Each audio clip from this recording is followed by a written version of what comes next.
Salakia about that. I'm back. Yeah, my phone died. But just to finish out the verse and the scripture, Ezra 10:44. Hey, Rakatha Yahweh Shemi outside. First thing I opened and said 144. But Isaiah 54.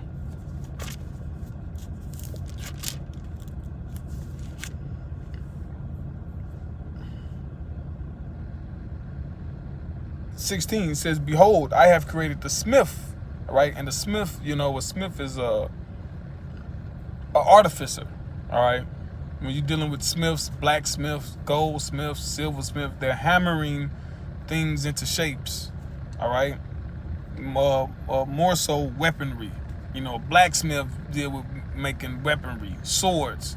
All right, so the pinnacle of the modern day sword is what? The nuclear missile. All right, so you got arrows, okay, you got guns, you got automatic weapons, you got 50 cals, you got RPGs, you got and it waxes to increase. They're all the sword, but it waxes to the point where you get the nuclear missile, okay, weaponry. All right. It says, "So behold, I have created the smith that bloweth the coals in the fire, and that bringeth forth an instrument for his work, and I have created the waster to destroy." Right. So the Most High created Oppenheimer, his team of scientists, all right, to come up with the ultimate sword, all right, which is the nuclear missile weaponry, all right, to use for his purpose, all right. Is all to use for his purpose. So when you jump back to Isaiah the 24th chapter, it says, "The earth is utterly broken down, the earth is clean dissolved, the earth is moved exceedingly." Verse 20, "The earth shall reel to and fro like a drunkard, and shall be removed like a cottage." Right, so what can do that? All right, the nuclear missile technology. And that's what's prophesied in the scriptures. All right. So it says, "And the transgression thereof shall be heavy upon it, and it shall fall and not rise again. And it shall come to pass in that day that Yahweh Ba'ashem Yahushai shall punish the host of the high ones that are on high." Right, the high ones with the elite, the upper echelon. All right, your presidents, your prime ministers, okay, your dictators, them ain't the high ones. The ones operating behind the scenes and manipulating, the course of actions of the world, those are the real high ones. All right, that's who this war is between. Like when you read Ephesians, the 6th chapter, right? It says, "We wrestle not against flesh and blood, but we wrestle against spiritual wickedness in high places." All right, those elites, they committing spiritual wickedness they're the Chaldeans. That's why the scriptures liken them as the Chaldeans. When you go into the Chaldeans was the spiritual aspect of the rulership of the Neo-Assyrian Babylonian Empire. All right, and it says that are on high, and the kings of the earth upon the earth. Right, so the Lord got these people in a trick bag, because when you really delve deep into it, these heathen rulers behind the scenes, mainly Amalek, they think that they dictating all of this. They think that they mustering up World War III, because they mustered up World War I and II. They think that they're mustering up World War III to be like a phoenix and rise from the ashes and all of that. They really think that, but they don't know. It says, "And they shall be gathered together as prisoners are gathered in the pit, and shall be shut up in the prison, and after many days shall be visited." Right, so that's talking about in the kingdom of heaven. See, this is the what we're coming to is the climax before the kingdom of heaven. The last little fight.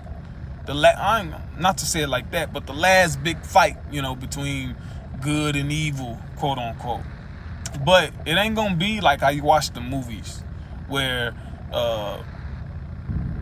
they get some licks in, and it don't seem like the good guys got a weapon, whatever. You know how they make it in the movies. It be like a battle. Look, when Yahweh Shai come back, man, all this shit is over with. All this shit is over with, man. It ain't no fight. All right, that's why when you read the scripture, it says they were scared, yet durst fight. The people they gonna know it's gonna be over with. They see the different chariots and the trajectories and the what they call it, the UAPs, unidentified aerial phenomenon. They see the feats that these they really chariots. They see what they do, man. And they say, what do they say? They say we are thousands of years behind. No, you're not 1,000 years behind. You just behind forever. All right. The things that they operate on is spirit and not man. When you read Isaiah the 33rd chapter, all right, scripture speaks about now the chariots of the Egyptians are man and not spirit. Their horses is flesh and not spirit. All right, meaning horses represent power, meaning your power is flesh, meaning if you run out of fuel, it's gonna be affected. Okay, if somebody attack it, it's gonna be affected. The power of the Lord don't run out of fuel, and it can't be attacked. So it says, and they shall be gathered together as prisoners are gathered in the pit, and shall be shut up in the prison, and after many days shall they be visited.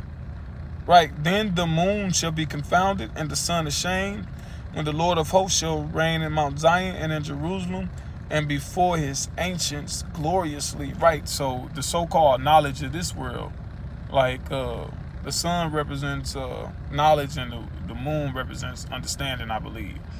So the knowledge and understanding of this world is going to be ashamed when the Lord reigns, because all that shit, this is the false knowledge and understanding of the present rulership, and the Lord gonna do away with the present rulership. He gonna do away with it to the point that they gonna be shut up. They gonna be in prison. They gonna be in slavery. I'll say it like that. They gonna be in slavery, And then after many days shall they be visited, and then they gonna be destroyed. They're gonna be done away with. All right.